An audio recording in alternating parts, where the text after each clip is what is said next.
Oke, kelas, Assalamualaikum warahmatullahi wabarakatuh. Hari ini kita ketemu lagi dalam video yang berikutnya, masih dalam rangka membahas mengenai model pembelajaran problem based learning atau yang biasa disingkat dengan nama PBL. Ya, di dua video sebelumnya kita sudah membahas di sintaks pertama dan sintaks kedua, yaitu bicara mengenai mengorientasikan peserta didik terhadap permasalahan yang akan dikaji, permasalahan yang akan diangkat dalam proses pembelajaran, dan yang kedua bicara tentang mengorganisasikan peserta didik untuk belajar.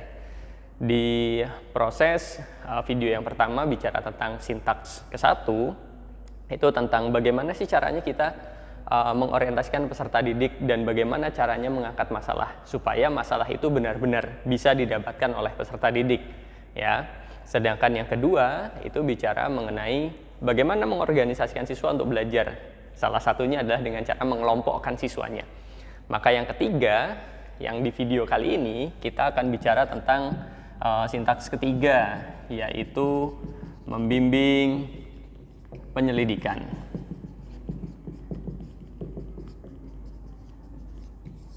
Ya, seperti yang Bapak Ibu guru tahu, rekan-rekan yang pengajar juga tahu bahwa sintaks ketiga dalam PBL adalah membimbing tentang penyelidikan.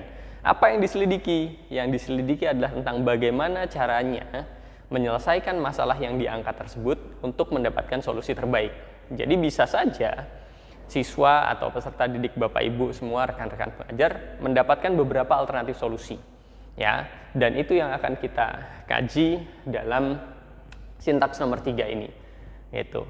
Nah, lantas bagaimana kemudian beberapa pertanyaan muncul ke saya. Bagaimana kemudian seorang guru itu memberikan materi yang biasanya mungkin dibawakan dengan cara direct learning. Guru langsung memberikan materinya. Sedangkan di sini pada problem based learning, guru tidak serta-merta langsung memberikan materi begitu saja. Maka kemudian yang bisa saya paparkan jawabannya adalah disinilah, di sintaks ketiga inilah guru memberikan materi secara tidak langsung kepada siswanya mengenai hal-hal yang memang berhubungan dengan bagaimana caranya siswa menemukan solusi dari permasalahan yang diangkat. Di sintaks 1, siswanya bisa paham apa sih yang kemudian menjadi masalah. Lalu kemudian di organisasi itu peserta didiknya supaya bisa saling berdiskusi satu dengan yang lain. Dan di sintaks yang ketiga ini, siswa kemudian dibimbing oleh guru untuk bisa mencari solusi terbaik. Ya, maka materi-materi mengenai pembelajaran, materi-materi mengenai konten pembelajarannya dibahasnya di sini. Bagaimana kemudian siswa mampu mendapatkan alternatif-alternatif solusi dari materi yang disampaikan oleh Bapak Ibu guru atau para pengajar sekalian. Kira-kira seperti itu. Sehingga nilai penting penyelidikan berisi tentang materi. Ya, moga-moga itu bisa terjawab. Dan ada memang irisan ya antara PBL dengan, mungkin Bapak Ibu guru pernah mendengar yang namanya investigative learning. Lantas bedanya di mana? Nah, bicara mengenai PBL berarti kita bicara tentang bagaimana caranya menemukan solusi dari permasalahan yang terjadi. Oke? Namun sebaliknya, dalam investigative learning itu lebih banyak mencari apa yang menjadi sebab dari permasalahan itu bisa terjadi. Sehingga harapannya kalau kita tahu sebabnya, maka permasalahan itu tidak akan terjadi, tidak akan terulang lagi pada kemudian hari. Sedangkan di PBL yang kita bicarakan, kita mencari solusinya supaya setiap kali ada masalah kita berhasil menyelesaikannya. Kira-kira seperti itu.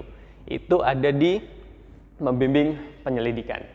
Harapannya nanti setelah siswa diskusi, dibantu oleh gurunya, dibimbing dalam penyelidikan, maka siswa nanti punya beberapa alternatif solusi di sini.